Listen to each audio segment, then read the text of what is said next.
Hello, everyone, and welcome back to another episode of the Language Journey podcast. I'm James, and today we have a very special topic that I believe will resonate with every English learner out there. The title is Mistakes in Learning English and How to Avoid Them. Joining me today is my co-host Lisa, who has years of experience in teaching English as a second language. Hi, Lisa. Hi, James. Hi, everyone. I'm so excited to be here. This is such an important topic because I see the same mistakes repeated by learners all the time, no matter if they're beginners, intermediate, or even advanced. If we can point them out and give clear solutions, learners can save years of frustration. Exactly. And we're not here to criticize anyone. Everyone makes mistakes when learning, but what matters is awareness. Once you know what you're doing wrong, you can change your habits and learn faster. So today's episode will be divided into 4 big parts. In this first part, we'll talk about 2 major mistakes: focusing too much on grammar and fear of making mistakes. Both of these trap learners and prevent real progress. Mistake number 1, focusing too much on grammar. Yes, this is probably the number one mistake. Many learners think, if I just master grammar rules, I'll speak perfect English. They memorize irregular verbs, verb tenses, conditional sentences, but when it comes to speaking with a real person, they freeze. Exactly. I've met learners who can explain the difference between past perfect and past perfect continuous in theory, but when they want to order coffee, they get stuck and say nothing. Right, because language is not just theory, it's communication.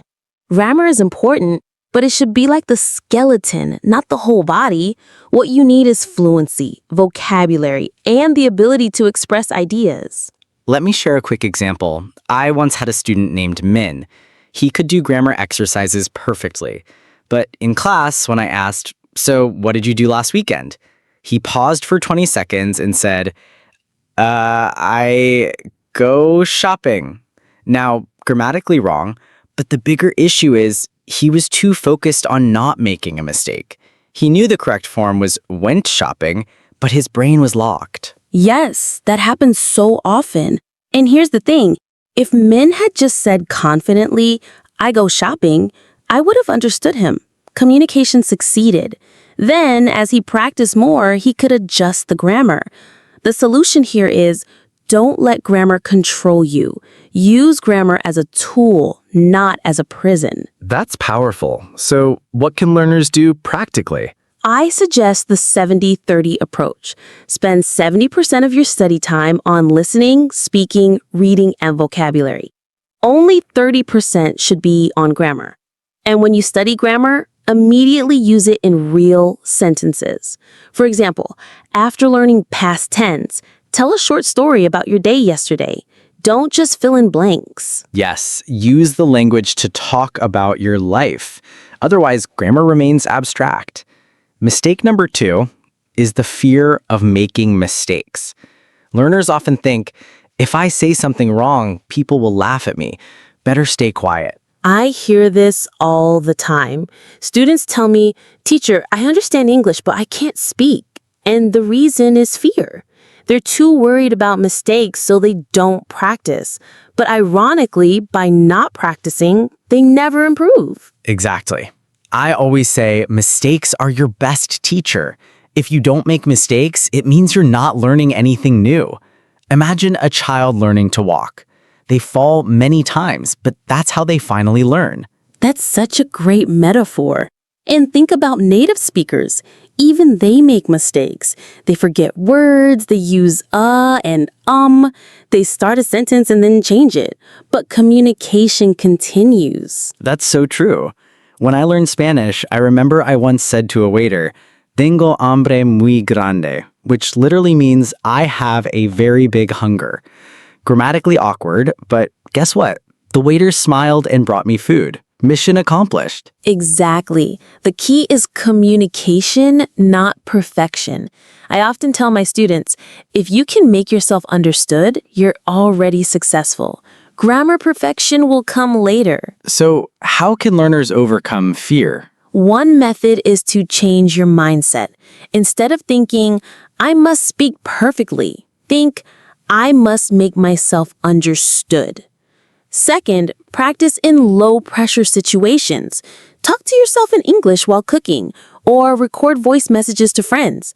The more you practice privately, the more confident you'll be publicly. I love that. I also recommend finding a supportive speaking partner, someone who encourages you and doesn't correct every single mistake. Because if someone interrupts you all the time, you lose confidence. Yes, correction is important, but it should be balanced. Encourage first, then correct gently. So to summarize part 1, the first 2 big mistakes in learning English are focusing too much on grammar instead of communication and fear of making mistakes, which prevents practice. And the solutions are shift focus to communication, practice actively, accept mistakes, and build confidence. Exactly. If learners just fix these 2, their progress will already accelerate dramatically. Great. In part 2, we'll continue with 2 more mistakes: memorizing vocabulary the wrong way and ignoring listening practice. These are equally important and often overlooked. I'm looking forward to that. Let's dive in soon. Welcome back, everyone, to part 2 of our discussion on common mistakes in learning English. If you listened to part 1, you'll remember we covered 2 big traps: focusing too much on grammar and being afraid of mistakes. Today, Lisa and I are going deeper into 2 other areas that really shape your learning journey: vocabulary and listening. Yes, and have to say, these are the areas where students often waste the most time without realizing it. They work so hard but don't see results.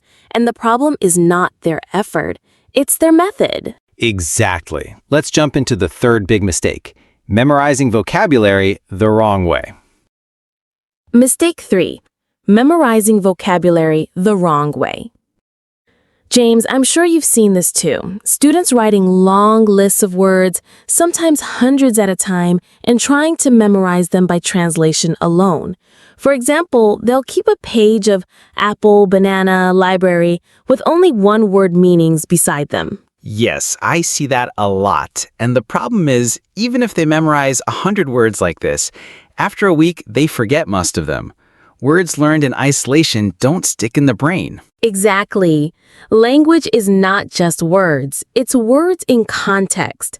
Imagine you try to memorize the word opportunity. If you only know it as a chance, your brain has little to connect it to. But if you see it in a sentence like, "This job is a great opportunity for me," you suddenly know how to use it. Yes, and the emotional link helps memory. I once learned the German word Schmetterling, butterfly. It stuck because I saw it in a children's book with a picture of a butterfly. That's context. I love that example. So what should learners do instead? I recommend the sentence method. When you learn a new word, don't just translate it, use it. Instead of memorizing library, learn, "I go to the library every weekend." Now you remember the word and how it behaves in a sentence. That's very effective. I also suggest learning vocabulary in themes. If today you're learning about cooking, focus on words like recipe, boil, fry, ingredient. When words are related, they reinforce each other in your memory. It's like building a web in your brain. Each new word connects to others, so it's easier to recall. Another common pitfall, learners try to memorize rare or advanced words too early. They know metamorphosis, but they can't say buy groceries. That's upside down. Exactly. Start with high-frequency words.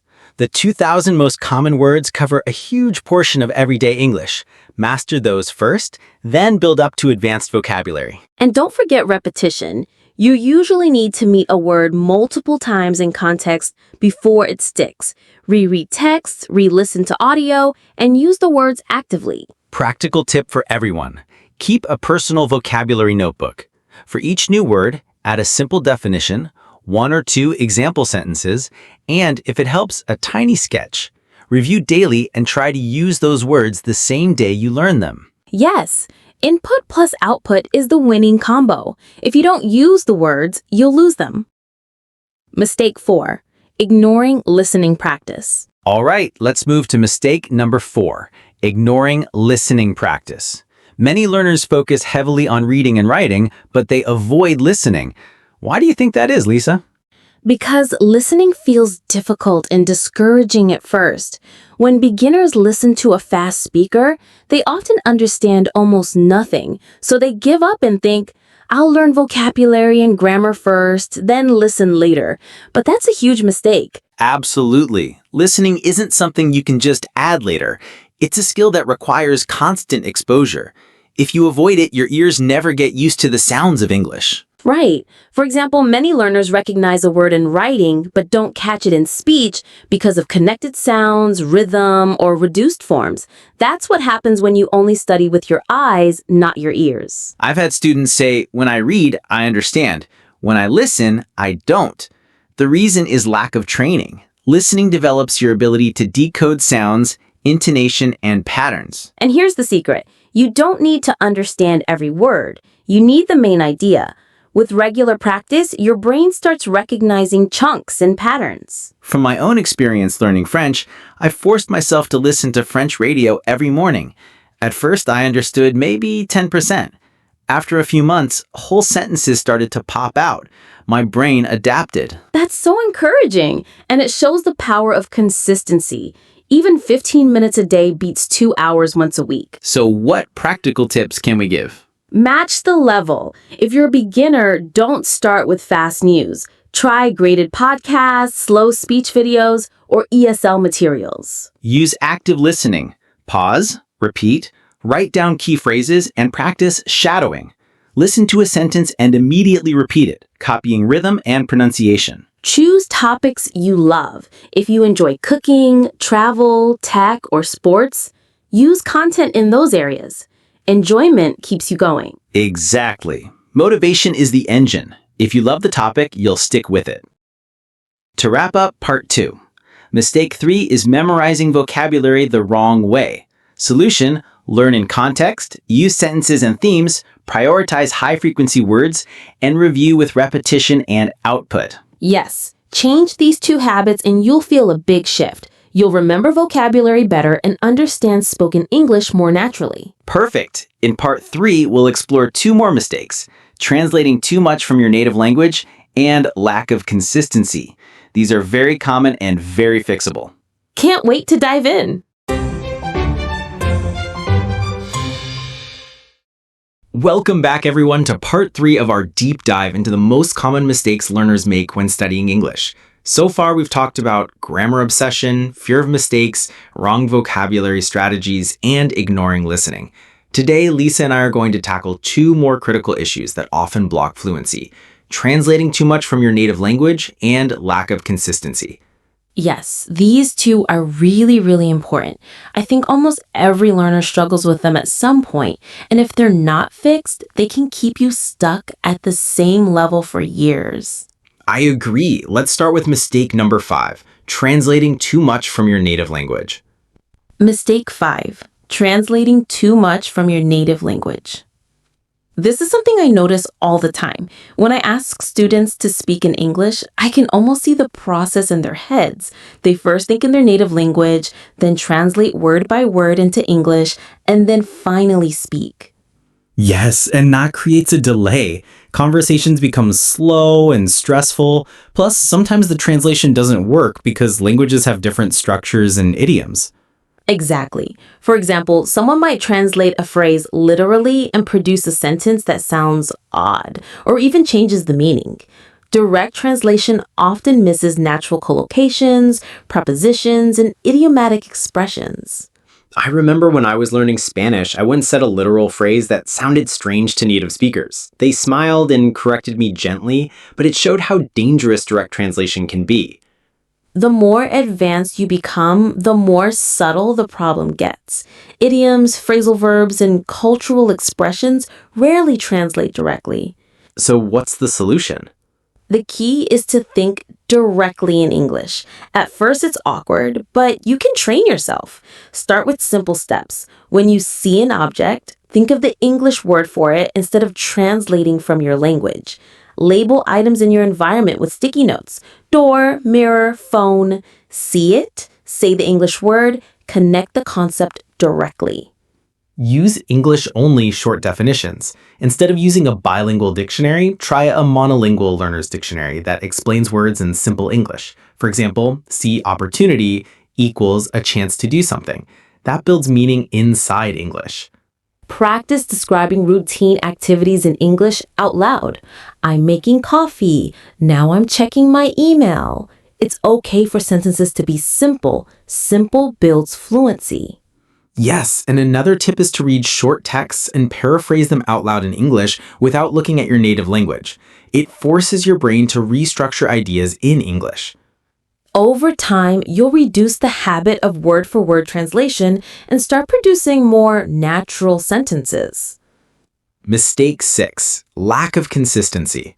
Honestly, Lisa, I think this is the biggest reason why most learners stall. I agree.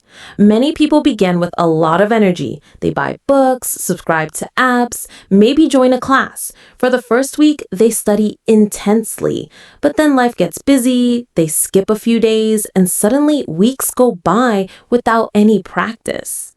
Language learning is like physical training. If you go to the gym once a week for 3 hours, you won't see much change. But if you do short workouts regularly, you'll get results. Exactly. Short daily practice beats occasional marathon sessions. Even 10 to 20 minutes every day compounds into big gains over months. So why do people struggle with consistency? Often because goals are unrealistic. People say, I'll study 2 hours every day. And when things get busy, they fail and feel guilty. That guilt kills motivation. Set small, realistic goals instead. 10 minutes a day is enough to build a habit. Once it's a habit, add more time or more challenging tasks. Another trick is to tie English practice to your existing routine. Listen to a 5-minute podcast while you brush your teeth, review vocabulary during your commute, or write one short sentence before bed. Make English part of daily life. Consistency also needs variety. Doing the same exercise every day gets boring. Mix listening, reading, speaking, and writing across the week so learning stays fresh. And track your progress. Keep a simple log. Date, what you practiced, for how long. When you look back after a month, you'll see real growth, and that motivates you to keep going. Let's add one more practical habit, micro goals. Instead of be fluent, aim for learn 5 words this week or record a 1-minute goats note tomorrow. Small wins create momentum. Yes, motivation fades, but habits carry you through. Discipline beats sporadic inspiration. So to summarize part 3, mistake number 5, translating too much from your native language. Solution, think directly in English, use monolingual definitions, label your environment, and practice describing daily actions in English. Mistake number 6, lack of consistency.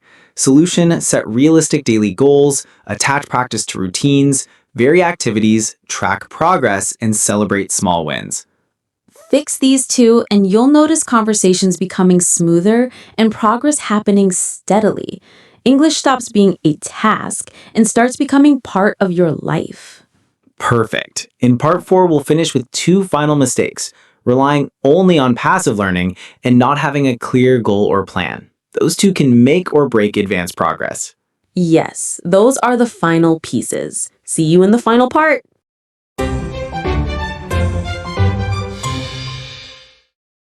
So Lisa, we've covered a lot today. Grammar obsession, vocabulary overload, lack of practice, fear of mistakes, pronunciation issues, bad learning strategies, and overdependence on teachers.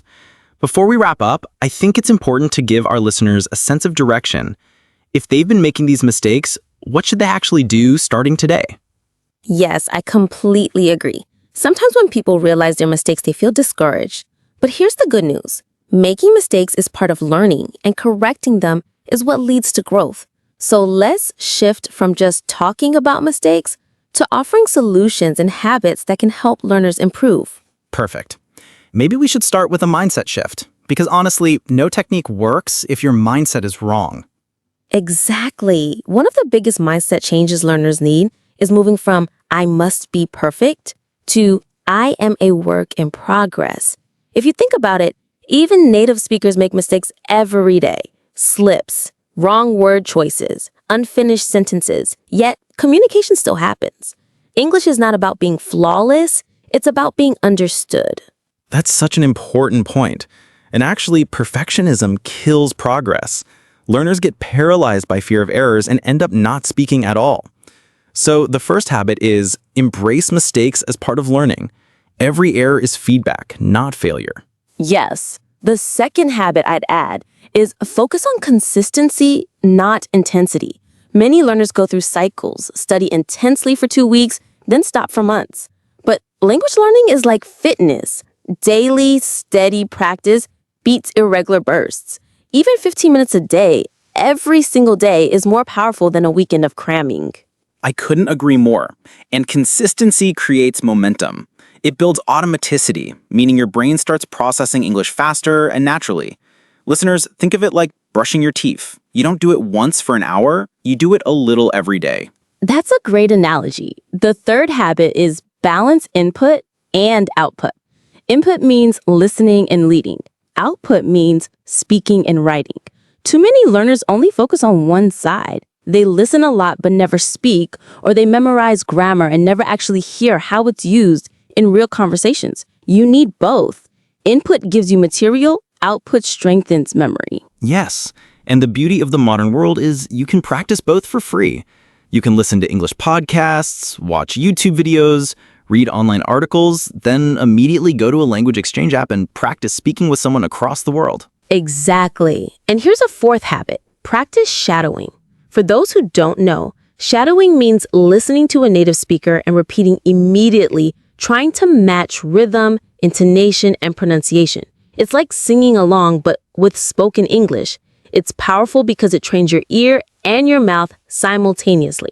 Oh yes, shadowing is a game changer. When I was learning Spanish, I would listen to TV shows and repeat after the actors. At first, I sounded awkward, but gradually my accent improved and I started to think in Spanish. It's the closest you can get to real immersion without leaving your country. That's a wonderful example. And that leads me to another habit. Create immersion in your environment. If you can't live in an English-speaking country, bring English to your daily life.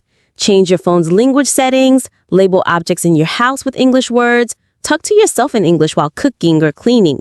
Make English the background music of your life. I love that, because immersion isn't only about geography, it's about exposure. If you're constantly surrounded by English, your brain starts treating it as normal, not as a school subject. That psychological shift is crucial. Yes. And one more. Use English for real purposes. Instead of studying English for the sake of a test, use it to achieve something real. Write a review online in English, comment on a YouTube video in English, join an international online community, or even just send a message to a foreign friend. When English becomes a tool rather than an obstacle, you'll learn faster. Brilliant. Because language is not a puzzle to solve, it's a tool for communication. The more you use it in real situations, the less scary it feels. Exactly. And James, maybe we should also talk about patience, because many learners want quick results. They think, I'll be fluent in 6 months. And when that doesn't happen, they feel like a failure. Yes, the fluency myth. Fluency is not a destination, it's a spectrum. You don't wake up one day and suddenly become fluent, you grow into it. And everyone's journey is different. Some people reach conversational fluency in a year, others need several years. The key is, don't compare your journey with others. Compare yourself with your past self. Ask, do I understand more than I did 6 months ago? If the answer is yes, you're succeeding. Well said. I think learners also need to remember language is for life. There is no finish line. Even native speakers keep learning new words all their lives. So instead of chasing an endpoint, enjoy the process. That's beautiful advice. So let's summarize for our listeners. The biggest mistakes are obsessing over grammar instead of communication, memorizing too much vocabulary without context, avoiding practice out of fear of mistakes, neglecting pronunciation and listening, using ineffective methods like cramming, relying too much on teachers. And the best habits to replace them are embrace mistakes as feedback, be consistent even if it's just 15 minutes a day, balance input and output, use shadowing to train speech and listening, create immersion in your environment, use English for real purposes, be patient and enjoy the process. Yes, if learners follow even half of these habits, their English will improve naturally. The key is not just knowing them, but doing them. Learning is an action, not just knowledge. Absolutely. And maybe we should leave our listeners with a challenge. Lisa, what do you think? Good idea. Okay, here's a challenge. For the next 30 days, commit to practicing English every single day for at least 10 minutes. It could be shadowing, journaling, talking to yourself, listening to a podcast, or chatting with someone online. Just 10 minutes. After 30 days, you will see results. That's perfect. Small, consistent steps beat big, irregular efforts. Listeners, try it and you'll surprise yourself. Well, James, this has been such a meaningful discussion. I hope our listeners feel both inspired and equipped with practical tools. Me too. And remember, everyone, mistakes are not your enemy. They are your teachers. Don't fear them, use them. Exactly. Thank you all for joining us today. Keep practicing, stay curious, and enjoy your journey with English. Until next time, keep learning, keep growing, and keep speaking. Goodbye, everyone. Goodbye.